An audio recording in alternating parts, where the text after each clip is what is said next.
आदाब नाजरीन, आप सभी का इस्तकबाल है मुल्क की बात में। मैं हूं आपके साथ नेहा सिंह। खबरें शुरू करने से पहले एक नजर सुर्खियों पर। गजा को लेकर यमन के हूती की अरब देशों को वार्निंग, कहा गजा का साथ दें नहीं तो कल अरबों की भी बारी आएगी। टैरिफ वॉर के बीच अमेरिका जा सकते हैं पीएम मोदी, क्या ट्रंप से होगी मुलाकात? वोटर फ्रेंडली है बिहार का एसआईआर, सुप्रीम कोर्ट ने कहा। मुखालिफत में अभिषेक सिंघवी ने पेश की दलीलें। फतेहपुर के मुलजिम घूम रहे आजाद, बहराइच के 14 मुसलमान मुलजिम गिरफ्तार। फतेहपुर मकबरे हमले पर शुरू हुई सियासत, कुंवर दानिश अली ने लगाया बीजेपी और आरएसएस पर इल्जाम। 15 अगस्त पर गोश्त की दुकानें रहेंगी बंद, नगर निगम के फैसले पर भड़के ओवैसी। मुस्लिम एमपी के घर पर बुलडोजर का खतरा, कोर्ट ने दी 30 दिन की मोहलत। मस्जिद में लहराए तिरंगा, तिरंगा हमारे मुल्क की आन बान शान है, जमील खान ने कहा। प्रियंका गांधी के लिए ऐसे अल्फाज कबूल नहीं, इजरायली सफीर के जवाब से भड़की कांग्रेस। सिर्फ आधार, पैन या वोटर आईडी से नहीं बनते भारतीय शहरी, बॉम्बे हाईकोर्ट की सख्त चेतावनी, केवल सिटीजनशिप एक्ट से होगा फैसला।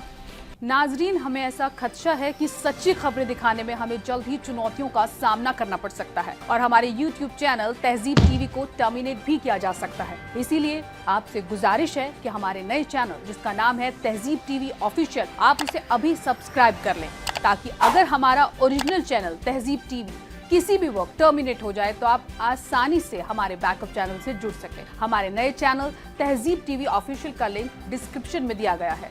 शुक्रिया। गजा पर आंख मूंदे बैठे अरब देशों को यमन के हूती की तरफ से बड़ी चेतावनी जारी की गई है। यमन ने अरब देशों के जरिए फिलिस्तीनियों की मदद ना करने को लेकर मजम्मत का इजहार किया है। हूती ने गजा की हिमायत में इजराइल पर ताजा हमले करने के बाद ये बयान दिया। हूती ने चेताते हुए कहा कि अरब देश ये ना भूलें कि गजा के बाद उनकी भी बारी आएगी। आज इजराइल गजा कब्जाने की कोशिश में जुटा हुआ है। वो दिन दूर नहीं जब वो फिलिस्तीन की सरहद पार करके अरब देशों को भी हथियाने की कोशिश करेगा। अरब देशों को चाहिए कि वो अपनी नींद से जागे और गजा को सपोर्ट करें, वरना इजराइल दुश्मन हमलों के लिए तैयार बैठा है। नेतन्याहू के गजा प्लान को रोकने की कोशिशें जारी हैं। नेतन्याहू ने जब से ऐलान किया है कि उसकी फौज आने वाले दिनों में गजा सिटी को कब्जाने के लिए ऑपरेशन शुरू करेगी, तब से मिडिल ईस्ट समेत दुनिया के बड़े बड़े मुल्क इजराइल की मजम्मत कर रहे हैं और इजराइल को गजा पर कब्जा करने से रोकने की अपील कर रहे हैं। इस सबके बीच सबसे हैरानी की बात ये है कि अरब मुल्क इजराइल की कार्रवाइयों पर चुप है और कोई एक्शन नहीं ले रहे हैं, जिसको लेकर फिलिस्तीनी हिमायती ताकतें अरब ममालिक की सख्त मजम्मत कर रही हैं। इसी दौरान अब यमन ने इजराइल पर ताबड़तोड़ हमलों के बाद बयान जारी करते हुए अरब ममालिक की जबरदस्त क्लास ले ली। न्यूज एजेंसी प्रेस टीवी के मुताबिक यमन की मुसल्ला अफवाज ने एक और कामयाब फिलिस्तीनी हिमायती मुहिम चलाने के बाद मुल्क के साथी अरब और मुस्लिम कौमों को फिलिस्तीनी मसले को छोड़ने के खिलाफ सख्त चेतावनी दी है। फौज ने आज सुबह एक बयान में ये कहा और मुल्कों को आगाह किया कि फिलिस्तीन को मिटाने की दुश्मन की साजिश से अरब और इस्लामी कौमों पर संगीन असर पड़ने का खतरा है। उन्होंने कहा, फिलिस्तीनी मसले यानी इजरायली कब्जे और जुल्म से नजात का खात्मा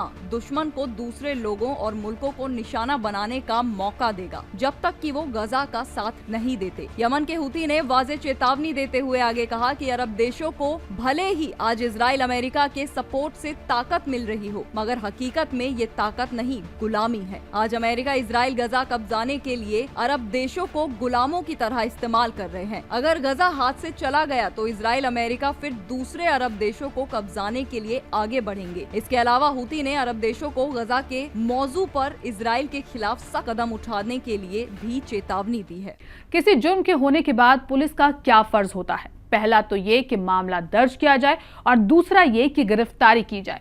लेकिन शायद यूपी के पुलिस कुछ अलग ही उसूल है। उत्तर प्रदेश पुलिस पहले ये देखती है कि जुर्म किसने किया और फिर उसी के हिसाब से आगे का कदम उठाया जाता है। एक मामला बहराइच का है, जहां रामगांव इलाके में हिंदू बिरादरी के एक मजहबी मुकाम पर पेड़ काटने और झंडा उल्टा करने का मामला सामने आया है। इस मामले में पुलिस ने 14 अफराद को गिरफ्तार कर लिया है। ये कार्रवाई वाकया पेश आने के सिर्फ एक दिन बाद ही कर दी गई थी। दूसरी तरफ फतेहपुर में मजार पर हमला हुआ, उसे तोड़ा गया, लेकिन अभी तक कोई गिरफ्तारी नहीं हुई है। उत्तर प्रदेश के फतेहपुर में मौजूद नवाब अब्दुल समद खान के 200 साल पुराने मकबरे को हिंदूवादी भीड़ ने बाबरी मस्जिद की तरह तोड़ने की कोशिश की।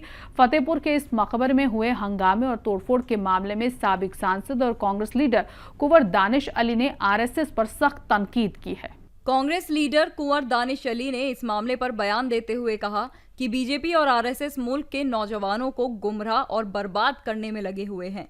उन्होंने कहा कि बीजेपी और संघ ने जो नफरत का बीज बोया है उसका नतीजा आज पूरे मुल्क के सामने आ गया है। महाराष्ट्र के बाद तेलंगाना में भी 15 अगस्त के दिन गोश्त की दुकानों और बूचड़खानों को बंद रखने का हुक्म जारी किया गया है। इस हुक्म पर ऑल इंडिया मजलिसे इत्तेहादुल मुस्लिम के सरबराह और हैदराबाद से सांसद असुद्दीन ओवैसी ने सख्त रद्द-ए-अमल का इजहार किया है।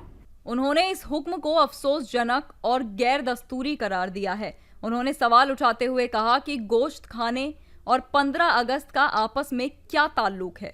सपा के लोकसभा एमपी जियाउर रहमान बर्ग के रिहायशी मकान में किए गए गैर कानूनी तामीरात के मामले में एसडीएम कोर्ट ने अहम फैसला सुनाया है।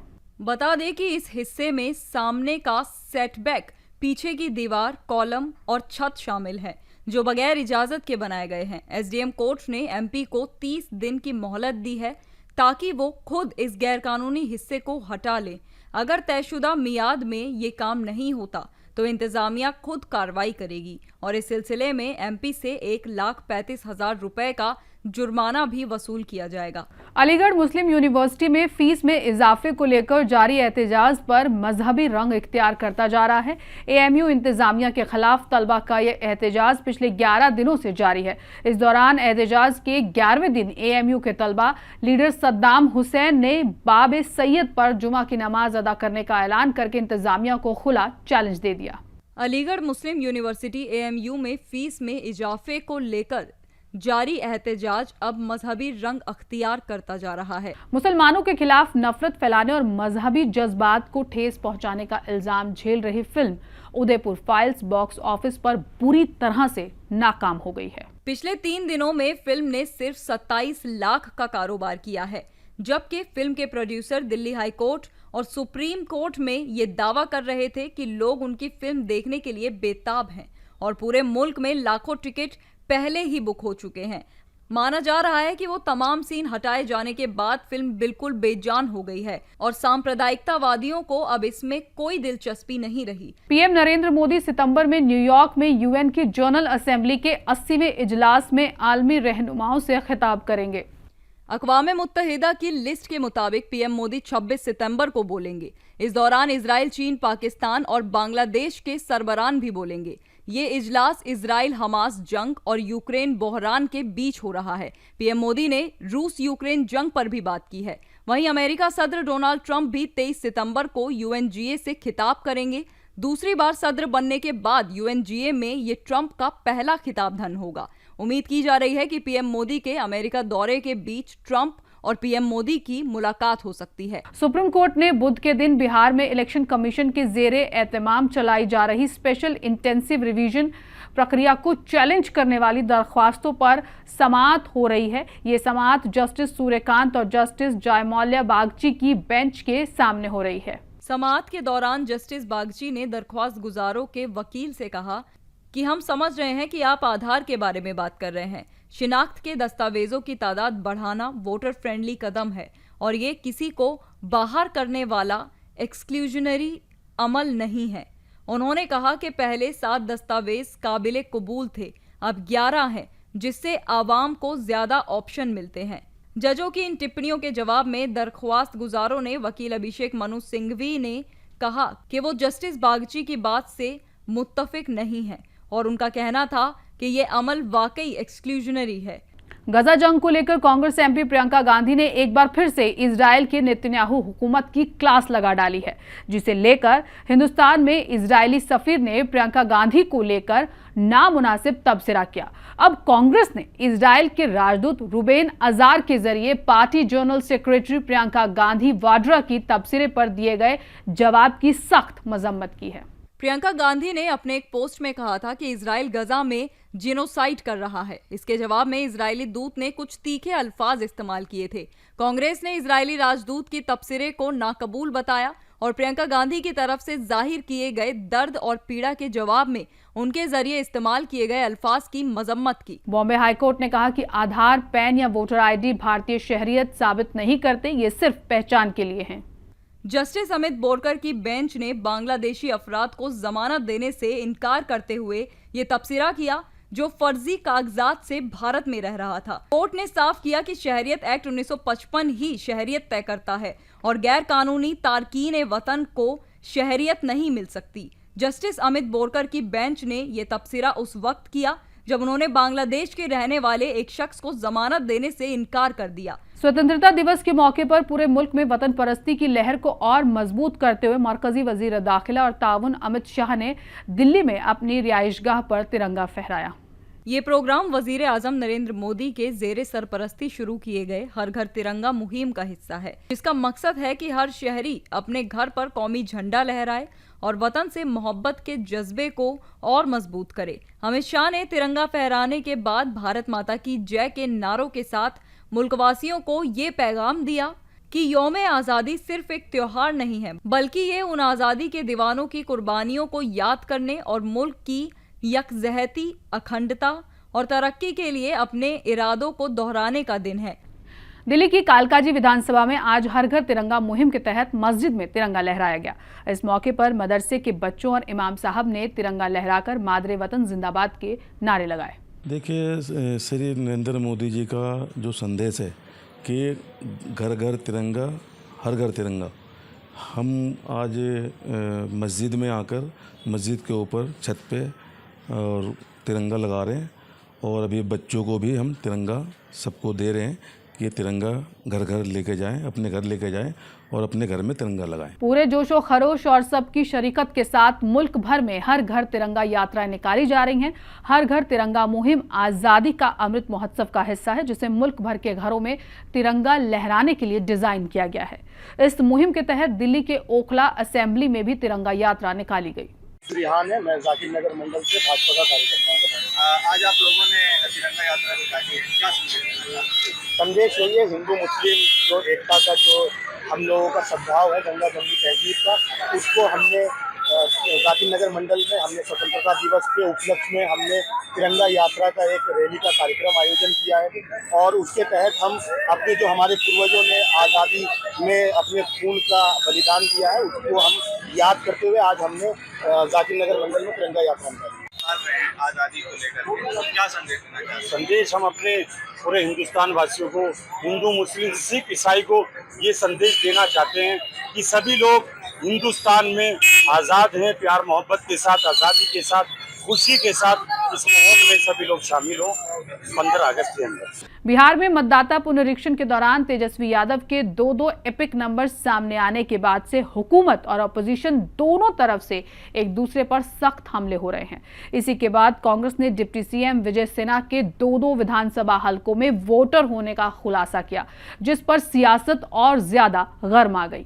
तेजस्वी यादव का कहना है कि गुजरात बीजेपी के लीडर अब बिहार में भी वोटर बन गए हैं। उन्होंने इल्जाम लगाया कि बिहार बीजेपी के संगठन महामंत्री भिखू भाई दलसानिया ने 2024 के लोकसभा इलेक्शन में गुजरात में वोट डाला था, लेकिन अब उन्होंने पटना में भी अपना नाम वोटर लिस्ट में दर्ज करवा लिया है।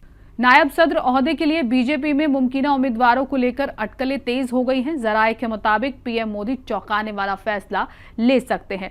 शेषाद्रीचार्य और गुजरात के गवर्नर आचार्य देवव्रत मुमकिन नामों में सबसे आगे हैं। गौरतलब है कि नायब सदर चुनाव में लोकसभा और राज्यसभा के सांसद वोट डालेंगे। इस वजह से हुक्मरान एनडीए का पलड़ा इस चुनाव में पूरी तरह से भारी लग रहा है, क्योंकि एनडीए राज्यसभा में बहुमत में भी है और कई नामजद अरकान भी रस्मी तौर पर बीजेपी में शामिल हो चुके हैं। जहां तक बीजेपी के इत्तेहादियों की बात है तो उन्होंने नायब सदर ओहदे के लिए उम्मीदवार तय करने की जिम्मेदारी पीएम नरेंद्र मोदी और बीजेपी सदर जेपी नड्डा को दी हुई है। और दिल्ली पुलिस अब थानों से वीडियो कॉन्फ्रेंसिंग के जरिए अदालतों में गवाही दे पाएगी। लेफ्टिनेंट गवर्नर वीके सक्सेना ने सभी थानों में गवाही के लिए जगह कायम करने की हिदायत दी है। इस फैसले से पुलिस का अदालतों में लगने वाला वक्त बचेगा और कामकाज में बेहतरी आएगी। वजीर दाखिला अमित शाह ने थानों में वीडियो कॉन्फ्रेंसिंग सहूलियात सिर्फ पुलिस अफसरान के लिए यकीनी बनाने के लिए अहकामात जारी किए हैं। अब थाने से ही पुलिस अफसर वीडियो कॉन्फ्रेंसिंग के जराये से अदालतों से जुड़कर गवाही दे सकेंगे। शिवराज सिंह चौहान ने पाकिस्तान और अमेरिका को कड़ा पैगाम देते हुए कहा कि भारत किसी की धमकी से नहीं डरता। उन्होंने ऐलान किया कि सिंधु जल समझौता रद्द हो चुका है। उन्होंने कहा कि सिंधु तास समझौता अब रद्द हो चुका है और सिंधु नदी का पानी भारतीय किसानों के लिए इस्तेमाल किया जाएगा। ये बयान पाकिस्तान के आर्मी चीफ आसिम मुनीर ने अमेरिका में दिए गए उस बयान के जवाब में दिया जिसमें उन्होंने सिंधु समझौते को लेकर भारत को धमकी दी थी। दिल्ली में किसान तंजीमों के नुमाइंदे से मुलाकात के दौरान शिवराज ने कहा, पड़ोसी अमेरिका से एटमी हथियार की गीदड़ भभकी दे रहे हैं, लेकिन भारत इससे डरने वाला बिल्कुल भी नहीं है। भाजपा पार्लियामेंट मेंबर राजीव प्रताप रूडी ने कॉन्स्टिट्यूशनल क्लब में चुनाव जीत के बाद कहा कि ये मेरे पैनल की जीत है जिसमें कांग्रेस, सपा, टीएमसी और आजाद पार्लियामेंट मेंबर शामिल है। भाजपा सांसद राजीव प्रताप रूडी ने कॉन्स्टिट्यूशन क्लब का चुनाव जीत लिया है। इस मौके पर उन्होंने कहा कि मैं 100 से ज्यादा वोटों से जीता हूं और अगर इसे 1000 वोटों से गुणा किया जाए तो ये संख्या 1 लाख हो सकती है। ये मेरे पैनल की जीत है। हर किसी ने अपनी पार्टी से उठकर वोट डाला। मेरे पैनल में कांग्रेस, सपा, टीएमसी और आजाद पार्लियामेंट मेंबर थे। मुझे पिछले 2 दहाइयों की मेरी मेहनत का फल मिला है। कॉन्स्टिट्यूशन क्लब ऑफ इंडिया के सेक्रेटरी ओहदे के लिए हुए चुनाव में बीजेपी के पार्लियामेंट मेंबर राजीव प्रताप रूडी ने अपनी ही पार्टी के साबिक पार्लियामेंट मेंबर संजीव बालियान को हराया है। बिहार के कटिहार जिले में गंगा, कोसी नदियों के पानी की सतह बढ़ने से बाढ़ के हालात काफी संगीन हो गए हैं। जिले के कुर्सेला, बरारी, मनिहारी, अहमदाबाद, मनसाही और प्राणपुर प्रखंड बुरी तरह से मुतासिर हुए हैं। बिहार में गंगा नदी में हुए पानी की सतह से बढ़ोतरी का असर कटिहार जिले में भी देखने को मिल रहा है। जिले के 6 ब्लॉक्स कुर्सेला, बरारी, मनिहारी, अहमदाबाद और प्राणपुर बाढ़ से पूरी तरीके से प्रभावित हो चुके हैं। दिल्ली के नरेला में एमके स्विमिंग पूल में 2 9 साल की बच्चियों के साथ इज्जत-ए-माई असमतदारी का वाकया सामने आया। पुलिस ने ठेकेदार अनिल और केयरटेकर मुनील को गिरफ्तार कर लिया है। बच्चियों के साथ इज्जत-ए-माई असमतदरी की गई और उन्हें जान से मारने की धमकी दी गई। पुलिस मामले की जांच कर रही है। दिल्ली में नरेला के लामपुर वाकिए एमके स्विमिंग पूल में तैराकी करने गई 9 साला 2 बच्चियों के साथ इज्तेमाई असमत दरी का सनसनीखेज मामला सामने आया है। मुतासिरा खानदान की शिकायत पर नरेला थाना पुलिस ने मुतल्लका दफात में मामला दर्ज कर स्विमिंग पूल के ठेकेदार अनिल और केयरटेकर मुनील को पुलिस ने गिरफ्तार कर लिया है। नाज़रीन, मुल्क की बात में आज के लिए बस इतना ही। मुझे दीजिए इजाजत। आदाब।